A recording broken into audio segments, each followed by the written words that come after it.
K-pop phenomenon Blackpink breaking records as South Korea showcases its successes on day one of the Seoul Pop Culture Convention. Well, let's turn to South Korea now, specifically K-pop. There's no escaping, is there, the allure of South Korean pop culture, from K-pop idols BTS and Blackpink, K-drama mania, Korean comics to Korean gaming. It comes as no surprise that South Korea has fast become the Asian hub for pop culture. And today is day one of the Seoul PopCon, or Pop Culture Convention, which showcases hit content at the forefront of the industry, including music, movies, games, cartoons, and animation. PopCon is an expansion of Seoul's previous Comic-Con, which was a spin-off, of course, of the iconic exhibition event in the US. And one of K-pop's biggest fans, Blackpink, broke records this week with their song Pink Venom. We can take a listen now. Taste that pink venom, taste that pink venom, taste that pink venom. Get 'em, get 'em, get 'em. Straight to your don't like, whoa, whoa, whoa. Straight to your don't like, ah, ah, ah.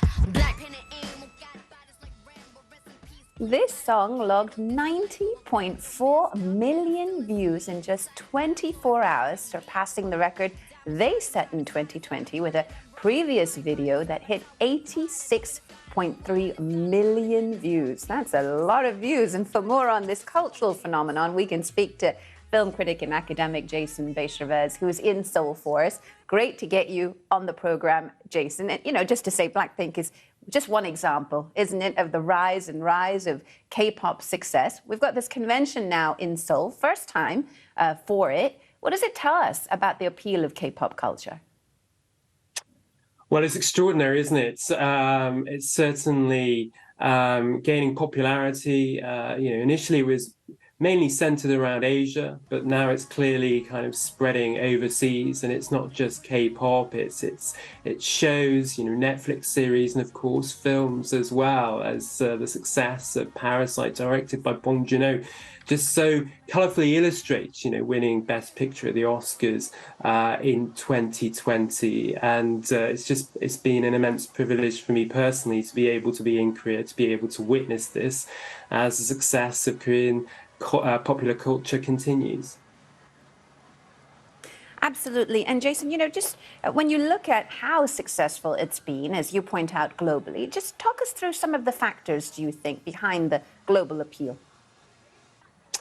Well, I think there are a number of different factors involved. I mean, my area of expertise is in film, cinema, and I think if you look at some of the directors that have kind of emerged and become so successful, including Bong Joon-ho, this is a generation that was born in the 1960s. They went to university in the tumultuous 1980s as Korea kind of entered a new democratic era, and then entered the film industry in the 1990s. And there were significant changes that happened in terms of financing. The government went from trying to control the film industry to actively try to promote it and to support it. And the government played a big impact, not just in film, but in other areas of popular culture too.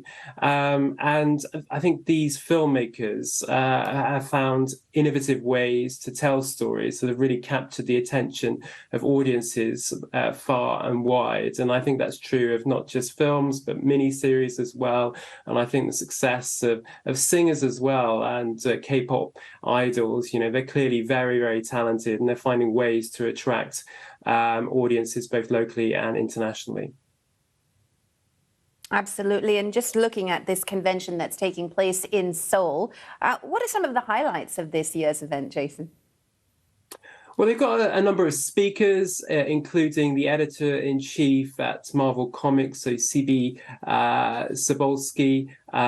It's essentially being broken down, the event, into three different parts. You've got content, so games, films, animations. There's this huge webtoon industry in Korea. Then there's platforms.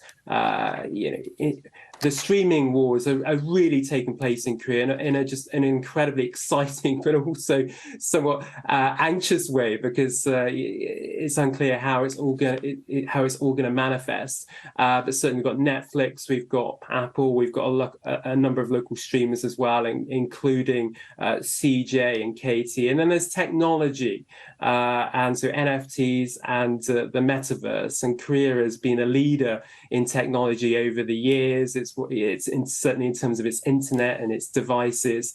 And so, breaking it down into these three different areas, I think really does capture, how Korea is leading the way in terms of popular culture.